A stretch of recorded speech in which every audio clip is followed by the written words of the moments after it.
بسم اللہ الرحمن الرحیم. دیکھیں تبدیلی جو ہوتی ہے وہ ہمیشہ انتخابات کے نتیجے میں آتی ہے. جلسوں سے یا کسی کی شمولیت سے یا چھوڑ دینے سے یا جوائن کرنے سے ہمارے یہاں ذرا زیادہ ہی اس کو آج کل آپ کی جماعت کہہ رہی ہے کہ اسٹیبلشمنٹ ہے اس کے پیچھے اور یہ سب تیار کیا جا رہا ہے، پھر وہ ایسے ہی کہہ رہی ہے نا، غلط کہہ رہی ہے. نہیں، وہ غلط نہیں کہہ رہی، وہ اپنی جگہ، لیکن اس کا یہ مطلب تھوڑی ہے کہ تبدیلی آ گئی ہے. وہ ہم بالکل ہم کیا کہہ رہے ہیں وہ تو مطلب بظاہر چیزیں نظر بھی آ رہی ہیں. تو لیکن اگر آج انہوں نے جوائن کیا ہے تو بڑی اچھی بات ہے. اور مجھے ویسے تو ان کے وہ پیپلز پارٹی کے آدمی ہیں یہ بخاری صاحب. وہ تو آپ کے آدمی بھی تھے. نہیں، ہمارے تھے کسی زمانے میں، اس میں بھی کوئی شبہ نہیں ہے، لیکن ابھی تو ایک طویل عرصے سے پیپلز پارٹی سے ان کی وابستگی تھی، ان کے وزیر خارجہ بھی تھے. لیکن میں یہ بہرحال ضرور سمجھتا ہوں کہ وہ ایک شائستہ سے آدمی ہیں. سیاست ان کو معلوم ہے، اس سے اتفاق کرے یا نہ کرے وہ ایک علیحدہ بات ہے.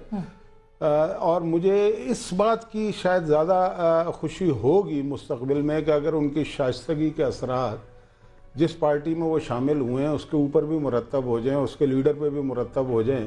اور مجھے شاید آج تھوڑا سا لگا ہے کہ تھوڑے سے مرتب ہوئے ہیں کہ آج عمران خان نے الزامات اتنے نہیں لگائے وہ جتنے لگاتے ہوتے نام لے لے کے. میاں صاحب کا بھی نام لیا، چودھری نثار کا لیا.